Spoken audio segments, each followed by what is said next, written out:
என் பேர் மேகவர்ஷனா. நான் 3rd standard படிக்கிறேன். எங்கள் பாட்டி வீட்டுக்கு நான் வந்திருக்கேன்.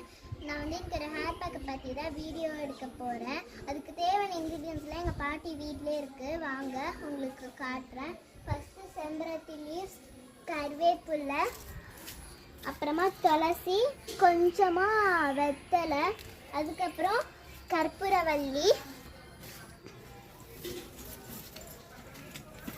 அதுக்கப்புறம் சப்ஜா பிளான்ட்டோட லீவ்ஸு, அப்புறம் அது பாருங்கள் ஆலோவேரா, அதுக்குள்ளே இருக்கிற ஜெல்லு.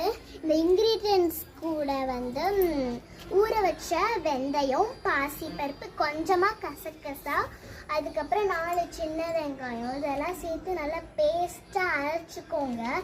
அந்த ஹேர் பேக்கை 1/2 அன் ஹவர் உங்கள் தலையிலே ஊற வச்சுக்கோங்க.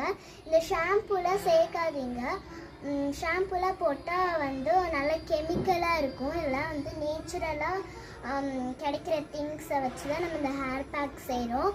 இது தலையில் 1/2 மணி நேரம் ஊற வச்சு தண்ணி வச்சு தேய்ச்சா அவ்வளோ நுரை வரும். ரொம்ப ஷைனிங்காக இருக்கும். அதுவும் இல்லாமல் பெயினெல்லாம் வராது. அதுவும் அரிக்காமல் இருக்கும்.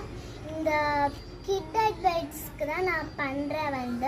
அதனால அந்த ஷாம்பூலாம் தேய்க்காதீங்க. நான் சொன்ன ஹேர் பேக்கே தேய்ச்சுங்க. நல்லா ஷைனிங்காக இருக்கும். அதுவும் இல்லாமல் பேனெல்லாம் அரிக்காது. ஏன் தெரியுமா என் தலையில் முடி இல்லை அப்படி நினைக்காதீங்க. இந்த ஹேர் பேக் போட்டால் எப்படி வரும்னு. எனக்கு இப்போ தான் ஹேர் கட் பண்ணாங்க. அதனால எனக்கு இன்னும் கொஞ்சம் முடி வளரல.